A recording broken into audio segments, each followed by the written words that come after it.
Chapter 1. The day the dust turned red. The sun rose like it always did, slow and tired, bleeding orange into the sky. I remember the sound of roosters crowing in the distance, the rustle of millet leaves as the wind passed through our courtyard. Mama was boiling water in the iron kettle, humming a Sankara-era folk song under her breath. Baba was already outside sharpening his hoe. That was the last normal morning of my life. I was 13 when the insurgents came to Kumbri, a Friday. I remember because Baba had promised to take me to the market in Owahiguya the next day to find a second-hand backpack. School was supposed to reopen that week. We had hope. It was a fragile thing, but it was real. Then we heard the sound.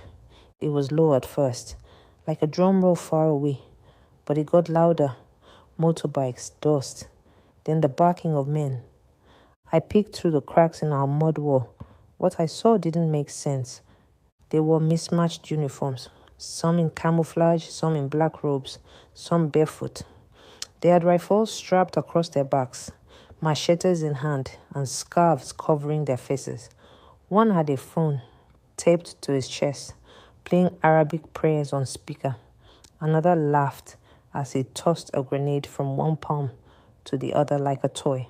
Mama screamed for me to hide. I ran behind the grain sacks. Baba didn't run.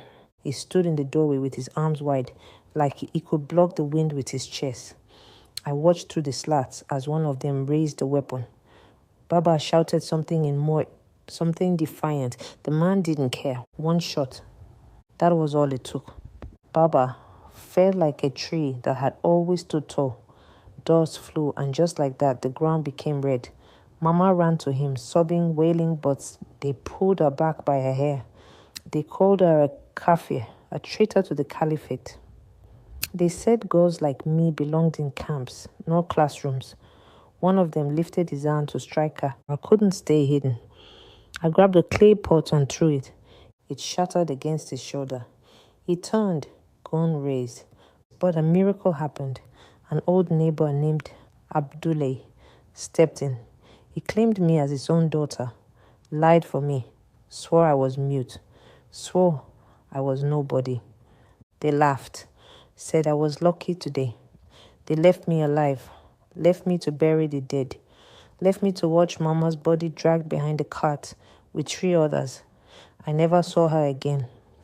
That night, I sat beside Baba's body in the dark, my knees against my chest, my palms sticky with blood and clay. The village was silent except for the crackling of a hut still smoldering on the hill. The stars didn't look the same. The dust smelled like metal and smoke, and something inside me, something soft, died.